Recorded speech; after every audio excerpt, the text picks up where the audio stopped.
ನಮಸ್ತೆ.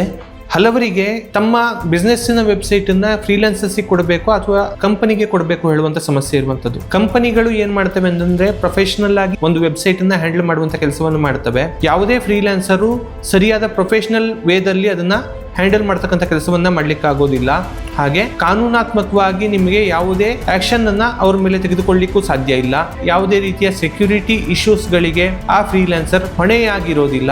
ನೀವು payment ಗೇಟ್ವೇನ integration ಮಾಡ್ತಾ ಇದ್ದಲ್ಲಿ ಅಥವಾ SMS ಅನ್ನ ಇಂಟಿಗ್ರೇಟ್ ಮಾಡುವಂಥದ್ದು, ವಾಟ್ಸಪ್ ಅನ್ನ ಇಂಟಿಗ್ರೇಟ್ ಮಾಡುವಂಥದ್ದು, ಅಲ್ಲಿ ಡಾಟಾ ಬ್ರೀಚ್ ಆಯಿತು ಅಥವಾ ಪೇಮೆಂಟ್ ನಲ್ಲಿ ಏನಾದರೂ ವ್ಯತ್ಯಾಸ ಆಯಿತು ಅಂತ ಆದ್ರೆ ಅದೆಲ್ಲದಕ್ಕೂ ಕೂಡ ಈ ಬಿಸ್ನೆಸ್ ಓನರ್ ರೆಸ್ಪಾನ್ಸಿಬಲ್ ಆಗಿರ್ಬೇಕಾಗ್ತದೆ.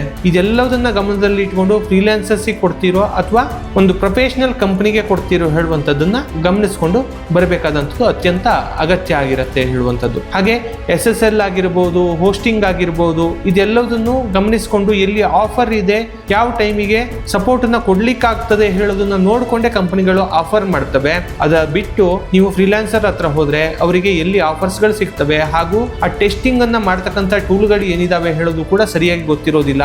ಅಥವಾ ಗೂಗಲ್ ಸರ್ಚ್ ಕನ್ಸೋಲು, ಅನಾಲಿಟಿಕ್ಸ್ ಅಥವಾ SEO ಮಾಡೋದು ಕೂಡ ಸರಿಯಾಗಿ ಗೊತ್ತಿಲ್ಲದೆ ಇರತಕ್ಕಂಥ ಅನೇಕ ವೆಬ್ ಡಿಸೈನರ್ಗಳನ್ನ ನಾವು ಇವತ್ತು ಕಾಣ್ತಾ ಇರುವಂತದ್ದು. ಹಾಗಾಗಿ ಬಹಳ ಎಚ್ಚರಿಕೆಯಿಂದ ಫ್ರೀಲಾನ್ಸರ್ಸ್ ಅನ್ನು ಅಥವಾ ವೆಬ್ ಡಿಸೈನರ್ನ ಆಯ್ಕೆ ಮಾಡಿಕೊಳ್ಳುವಾಗ ಕಂಪನಿಯನ್ನು ಆಯ್ಕೆ ಮಾಡಿಕೊಳ್ಳೋದು ಸೂಕ್ತ ಅನ್ನೋದು ನನ್ನ ಅಭಿಪ್ರಾಯ. ಯಾಕೆ ಅಂತಂದ್ರೆ ನಿಮ್ಗೆ ನಾಳೆ ದಿವಸ ಅದನ್ನ ಅಪ್ಗ್ರೇಡ್ ಮಾಡುವಲ್ಲಿ ಕೂಡ ಸಮಸ್ಯೆಗಳು ಬರೋದಿಲ್ಲ ಹೇಳುವಂಥದ್ದು. ಈ ಬಗ್ಗೆ ಹೆಚ್ಚಿನ ಮಾಹಿತಿಗಳು ಬೇಕಾಗಿದ್ದಲ್ಲಿ ಇದರ ಬಗ್ಗೆ ಸಂಪೂರ್ಣ ಲಾಂಗ್ ವಿಡಿಯೋವನ್ನು ಮಾಡಿದ್ದೇನೆ, ಅದರಲ್ಲಿ ನೋಡಿ ಅಂತ ಹೇಳ್ತಾ ಧನ್ಯವಾದಗಳು.